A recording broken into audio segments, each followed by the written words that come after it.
America के साथ trade deal को लेकर कांग्रेस ने भोपाल में किसान महाचौपाल आयोजित की। इसमें राहुल गांधी और कांग्रेस चीफ खरगे शामिल हुए। राहुल गांधी ने पीएम मोदी पर दबाव में आकर डील साइन करने का आरोप लगाया।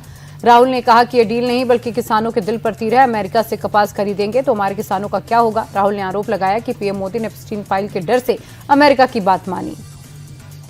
भोपाल में राहुल की किसान चौपाल पर मुख्यमंत्री डॉक्टर मोहन यादव ने निशाना साधा। सीएम ने कहा कि कांग्रेस शासन में एमपी के किसानों के साथ बेईमानी हुई थी। हमारे शासन में किसानों के लिए कई ऐतिहासिक फैसले हुए हैं। सीएम ने आई समिट के दौरान प्रदर्शन का जिक्र किया। कहा कि देश को बदनाम करने वाले कांग्रेस कार्यकर्ताओं की हरकत के लिए राहुल को देश से माफी मांगनी चाहिए। पीएमओ के सेवा तीर्थ में शिफ्ट होने के बाद पहली कैबिनेट मीटिंग हुई। इसमें 12,000 करोड़ से ज्यादा की योजनाओं को मंजूरी दी गई। विधानसभा चुनाव से पहले केरल का नाम बदलकर केरलम कर दिया गया। 140 करोड़ लोगों के हित में सभी फैसले लेने का प्रस्ताव पारित हुआ।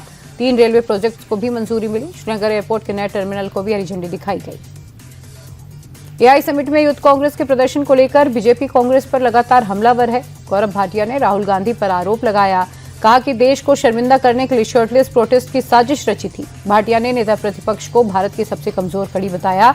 कहा कि दिन पर दिन कांग्रेस की घिनौनी करतूतें बढ़ती जा रही हैं। इनकी मोहब्बत की दुकान में नंगाई का सामान बिक रहा है। एक और एआई समिट में यूथ कांग्रेस के प्रदर्शन पर थू-थू हो रही है तो दूसरी ओर राहुल गांधी से बिल्कुल सही बता रहे हैं। राहुल ने कहा कि मुझे युवा कांग्रेस के अपने बब्बर शेर साथियों पर गर्व है, जिन्होंने कॉम्प्रोमाइज्ड पीएम के खिलाफ निडर होकर देश के हित में आवाज उठाई। गिरफ्तारी तानाशाही और कायरता का प्रमाण है। सत्ता को सच का आईना दिखाना अपराध नहीं, देशभक्ति है। हम अपने साथियों के साथ खड़े हैं। एआई समिट में हंगामे पर दिल्ली पुलिस ने सख्ती बढ़ा दी है। प्रदर्शनकारियों पर दंगे के लिए उकसाने की धाराएं जोड़ दी। दिल्ली पुलिस के मुताबिक प्रदर्शनकारियों का जाल कई राज्यों में फैला था। कई राज्यों से प्रदर्शनकारियों को फंडिंग की गई थी।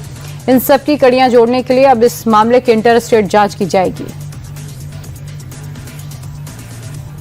पाकिस्तानी बॉर्डर पर जवानों की हैरतअंगेज ड्रिल जारी है। पोखरण के रेगिस्तान में थल और वायुसेना के जाबाजों ने मॉडर्न वॉर एक्सरसाइज की। इसमें अत्याधुनिक हथियारों का जबरदस्त प्रदर्शन दिखाई दिया।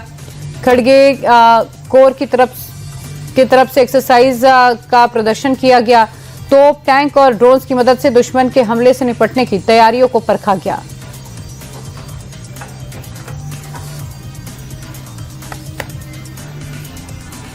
शंकराचार्य अभिमुक्तेश्वरानंद ने अपने ऊपर लगे यौन शोषण के आरोपों को एक बार फिर से झूठा बताया और additional police commissioner Ajay Pal Sharma और आरोपी आशुतोष ब्रह्मचारी की एक तस्वीर जारी की। उन्होंने इनके पुराने रिश्ते हैं कहा। साजिश के तहत मेरे खिलाफ केस दर्ज कराया गया। सब जानते हैं कि पुलिस किसके इशारे पर काम कर रही है। कर्नाटक के गदग में रोडवेज की बस का आतंक दिखाई दिया, जहां लापरवाही से गाड़ी चला रहे बस ड्राइवर ने 3 महिलाओं को रौंद दिया। सीसीटीवी में इस घटना की खौफनाक तस्वीरें कैद हो गई। हादसे में घायल महिलाओं को अस्पताल पहुंचाया गया, जहां उनकी हालत गंभीर बताई जा रही है। आरोपी ड्राइवर के खिलाफ केस दर्ज कर लिया गया है।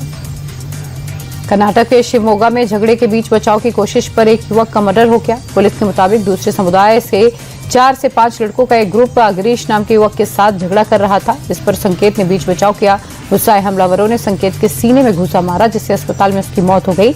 मारपीट में शामिल सभी नाबालिग दोस्त बताए जा रहे हैं। पुलिस ने इस केस में शामिल 5 नाबालिगों को हिरासत में लिया।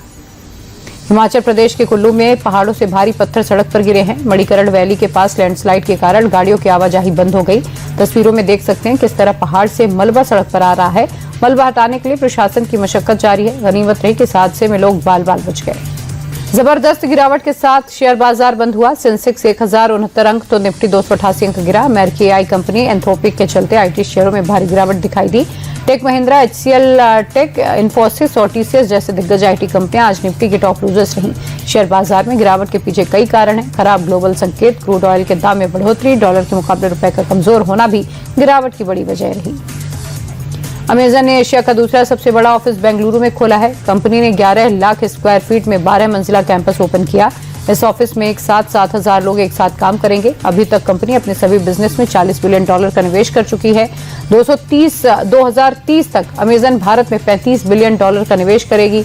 अमेजन का कहना है कि भारत में टेक्नोलॉजी और एआई को लेकर जो उत्साह है वैसा दुनिया के किसी और देश में नहीं है।